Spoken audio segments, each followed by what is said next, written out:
Okay, ready? Hey everybody, I'm Ben Yee, Secretary of the Manhattan Democratic Party and Democratic State Committee Man for New York 66th Assembly District.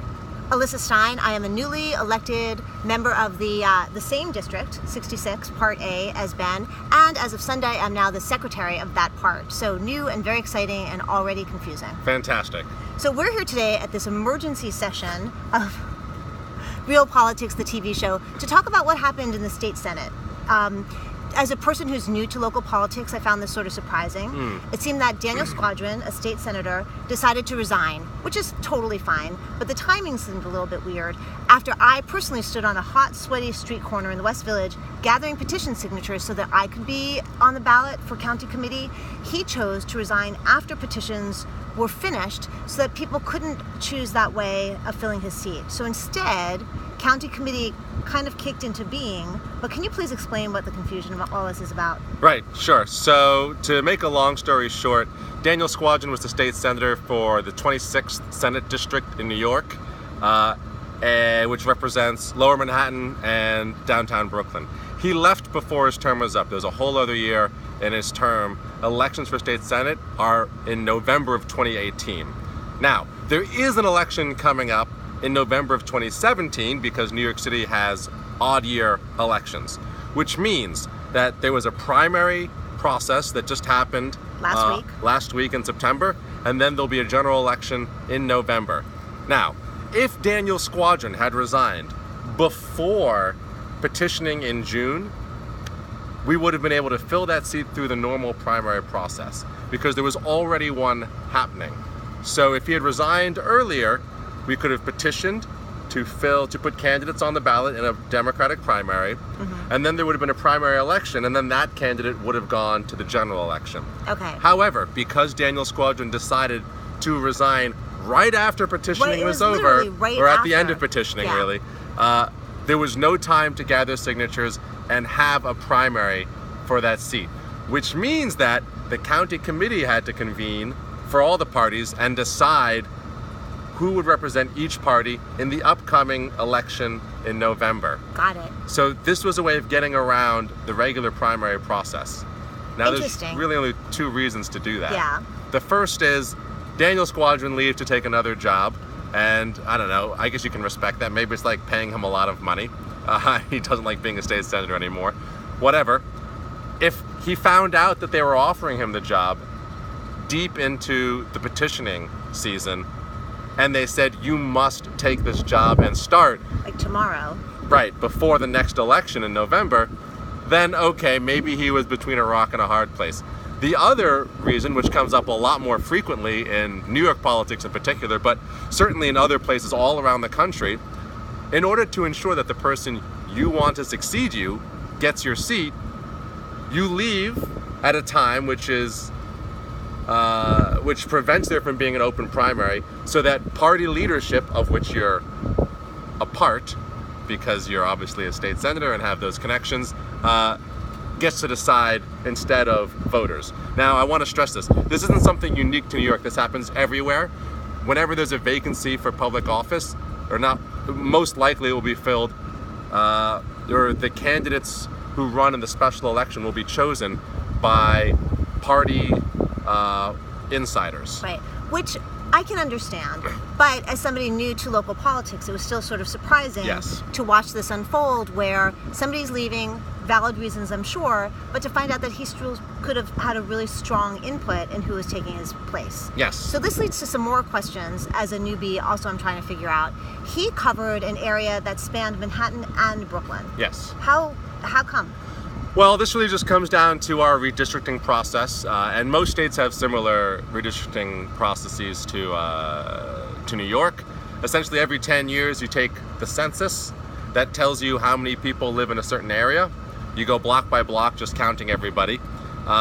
Every district needs to contain roughly the same number of people, because if you have one representative in the legislature representing a district of 10 people, and one representing a district of 1,000 people, that's very unfair to the 1,000 people. Right. Those 10 people have a lot more voice.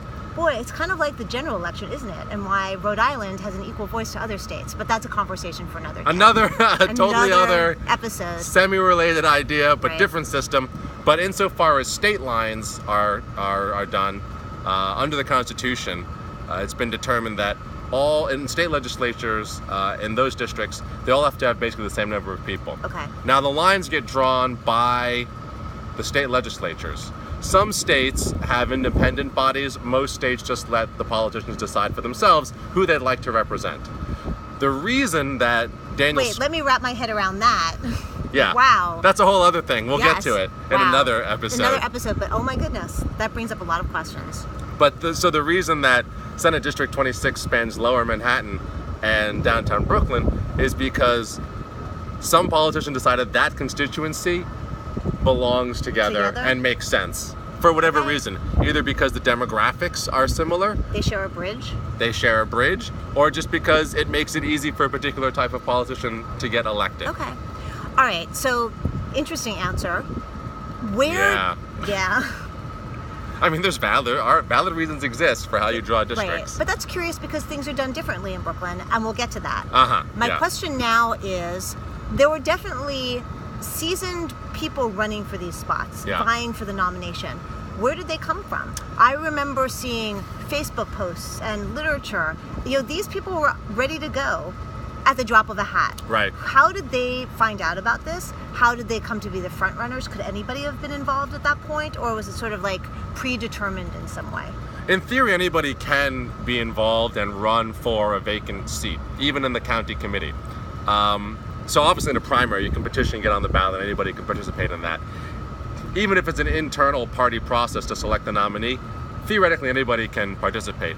However, because the internal party process is made up of internal party people, folks who are a member of the county committee or know the district leaders or are friends with county leaders, they're already familiar with this process. They know what the purpose of county committee is. They've got the insider track. Right. And so everybody who showed up and ran for one of these seats had some affiliation and prior knowledge as to how this process plays out. So they knew that when Daniel Squadron resigned and that there would not be a primary to fill his seat. It's like a light bulb went off and they knew they had to be up and running. That's exactly right. Okay, so it was one of these, it helps if you knew someone. It helps if you, it definitely helps if you know someone. With all this stuff, it helps if you know someone. If you don't know anybody, you've basically got no shot.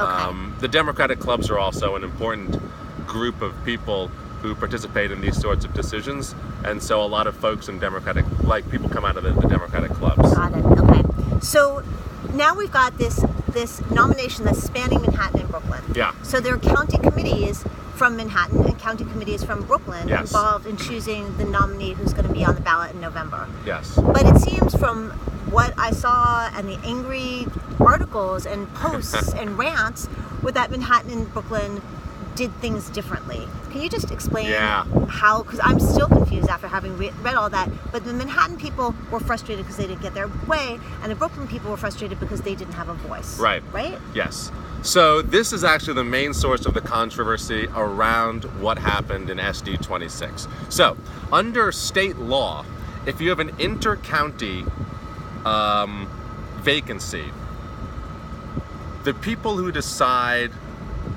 who will be a party's nominee in the special election are the county leaders. Technically, county committee needn't meet. It all revolves around what the county leaders want.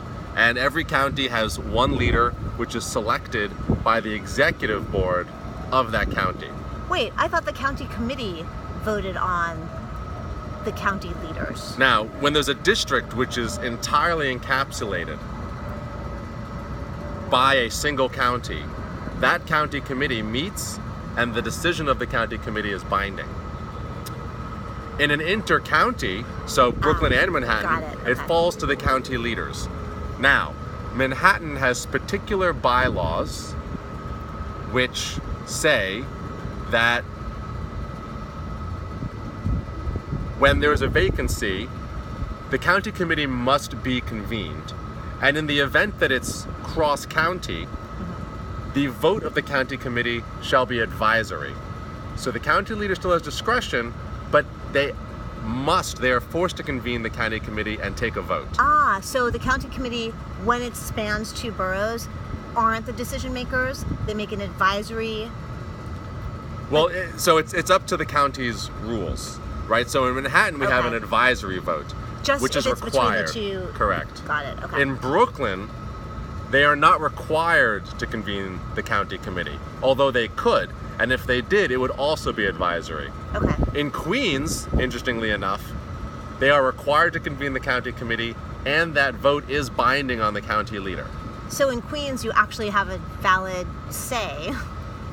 Okay. In that particular case. In that case. Now, the real controversy here isn't necessarily around whether or not Manhattan is required to have an advisory vote or it's binding or what have you.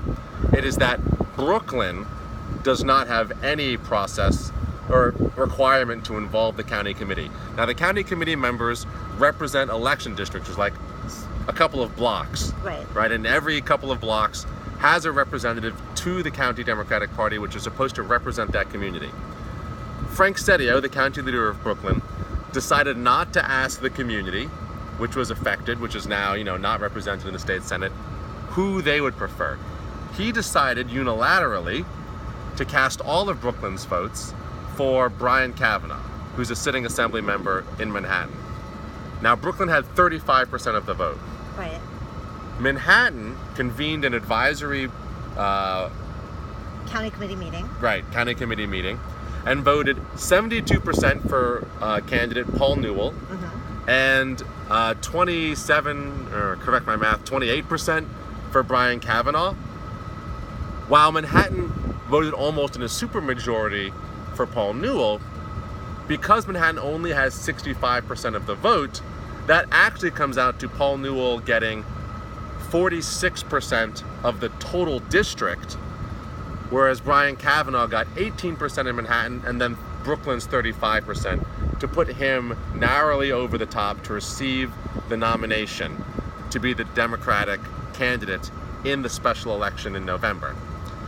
Now, because the Manhattan vote was only advisory, it is possible that County Leader Keith Wright of Manhattan could have cast all 65% of Manhattan's district votes for Paul Newell, giving Manhattan what it wanted. He chose to maintain the breakdown of 72-28, allowing Brooklyn to be kingmaker. Now, whether you agree or disagree with whether or not the partitioned vote should be respected, because that's how Manhattan actually voted, the result is that by breaking up the vote, we've rewarded Brooklyn's undemocratic process by giving them authority over who that state Senate seat will go to. There are a lot of angry people out there. Lots. So the angry people in Manhattan, even though they overwhelmingly voted for Paul Newell, didn't get Paul Newell as nominee. Right. And the very frustrated people in Brooklyn, who took the time to run for county committee, had no say whatsoever because their district leader or their in charge person didn't care enough. County leader didn't care enough to convene a meeting to even hear what they had to say. Or he cared too much about getting what he wanted. Right. So it seems like in the end, Brian Kavanaugh was the person they wanted. Yes. And they found a way to make that happen. Correct. Regardless of the voice of the people. Some who were actually listened to and some who were not. Yes. So one more question.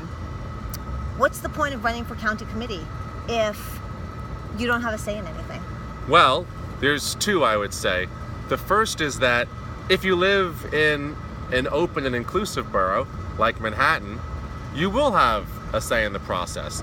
Now, we can argue that Keith Wright should have cast 100% of the votes that Manhattan had because of majority wins, but we can also argue that democratically speaking, everybody got to express their vote, and the rate at which Paul Newell had support and Brian Kavanaugh had support was expressed by the county leader.